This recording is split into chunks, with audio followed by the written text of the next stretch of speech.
Easter weekend has somehow already arrived and my mind's starting to focus on the thing that I can't seem to get away from. With warmer weather, the birds chirping, and the shoots coming up from the ground, it's finally time to start working on the van. However, this won't be the first time I've worked on the van. Not even the second time I built it out. So with me starting Van Build 3.0, let's rewind all the way back to September 2020 to start from the beginning. My girlfriend and I had just moved back to our parents' houses so that she can go to school and I can figure out what I want to do with my life while not paying $1 billion in rent. The minivan I had at the time was a complete lemon and giving me non-stop hassles. I did have that van converted a bit to a camper, but it was nothing too serious. I sold that van and I knew I wanted something bigger. I searched for the internet for months, it seemed, looking for the right van that didn't have 1,000,000 miles on it. The whole time, this van was in the listings and they wanted so much money for it at the car dealership it was at. My dad was free one weekend, so we drove up an hour to go see it.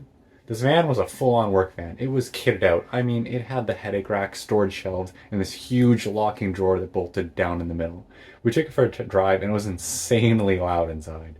All the metal shelves and the racks vibrating and creaking and cracking. It was truly deafening. Overall, I was pretty pleased with the van and what it had to give, so I made an offer when I got back to the dealership. I could tell the salesman was on the inside excited for someone to finally make an offer on this thing. I knew it had been there a while. I had been watching on the website for quite a while. He said that he couldn't let go that low, even though I knew he could, and I left my phone number with him and drove home. So my dad and I drove back, and I don't even think we sat back down on the couch when the phone rang saying they accepted my offer. The next day we went back and picked it up. Over the next few months as it got colder out, I sold all the racks, shelves, and drawers one by one until I was left with an empty shelf. Luckily for me, the walls and ceiling were already insulated and covered with plywood on the ground too. I kind of dabbled around with attaching different drawers and stuff in there for a few months because I didn't have any woodworking experience and I didn't really know what I was doing.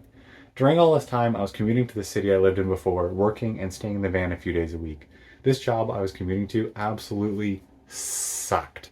I had always looked forward to staying in the van, but driving all that way to a job I despised had me looking for a way out of the situation. The long winter dragged on forever until one day I got a message on Indeed. A company was hiring and they were looking for someone to do seasonal work for them. The hitch with this is that this job was located pretty far away from home. I messaged Rome to see if she would be interested in moving, and she said sure. So I hastily sent a message back. My stomach was churning and I was nervous to see what would happen. I knew if I got the job, this would be a big turning point in my life. I waited and waited, checking my emails to see if I had any updates. Nothing. Nothing. Nothing. Finally, I got a reply. They were no longer looking for someone. Fuck. I was shattered.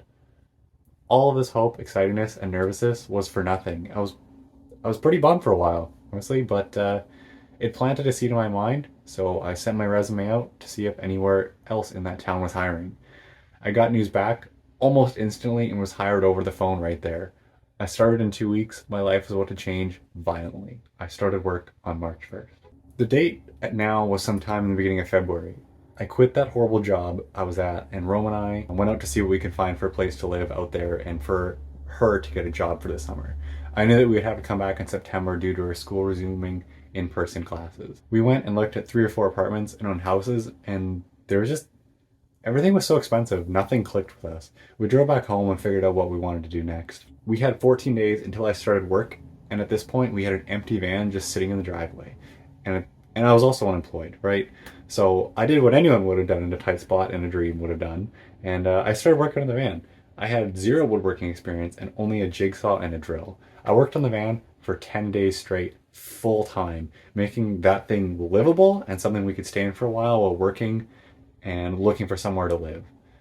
I figured stuff out as I went, and overall it wasn't pretty, but it worked out. Not to mention this week was the coldest week of the year, with temperatures having highs of -10 during the day and the wind chill was in the -20 range. It was rough. We packed up the van to the roof with everything we needed to live in Van Build 1.0, plus a large load of stuff to put in a storage unit. We got to the new city, dropped off everything in a storage unit, and we got accustomed to van life and our new jobs. Overall, life was pretty good. In the beginning of March, it was cold, and then as spring turned to summer, it got very hot. We showered at gyms and creeks all over the place. We did laundry at the laundromat and lived our lives. We honestly got used to it pretty quickly. We traveled around on our 3-day weekends and saw what the new area had to offer. About halfway through, we ended up just taking all of our stuff out of the storage unit and bringing it back home because we actually really liked this lifestyle and it was a good, affordable way to live. especially in the summer. It's easy.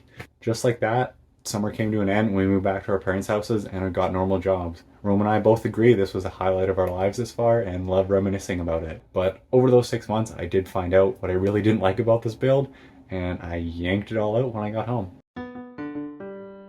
Sometime in early 22, maybe even around this time of year, I started Van Build 2.0 and I put my newfound carpentry skills to the test. One of the biggest upgrades to 2.0 is probably the roof vent. Cutting a large hole in the roof was pretty scary, but thankfully it all went smoothly. Oh, and I installed a swivel seat base on the passenger seat too. Since we had all the things we wanted to put in the van, like the fridge and carpentry, I could make everything size specific and build custom cabinets and drawers and stuff. All this new, harder carpentry skill. It was good. The build was overall pretty okay, and at this point I was making YouTube videos. When I made that video, I was on a month-long solo road trip, and I really got to know the build. It was way better than 1.0, but in other ways it wasn't. Something about it I just didn't like. I don't know, I couldn't put my finger on it. So I got home from that trip and did the most logical thing and tore everything out again. Seems like a bit of a reoccurring theme, doesn't it?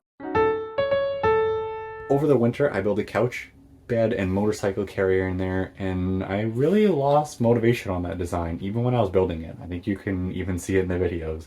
So I knew that I wanted to have a design that cover all the bases I want and to be able to carry all of the toys. My bikes, motorcycle, whatever, right? So then about 2 weeks ago, as I was falling asleep, I had a eureka moment, and I knew exactly how I wanted to start 3.0. I ordered some stuff online, and finally, we came to today with an empty van and an idea.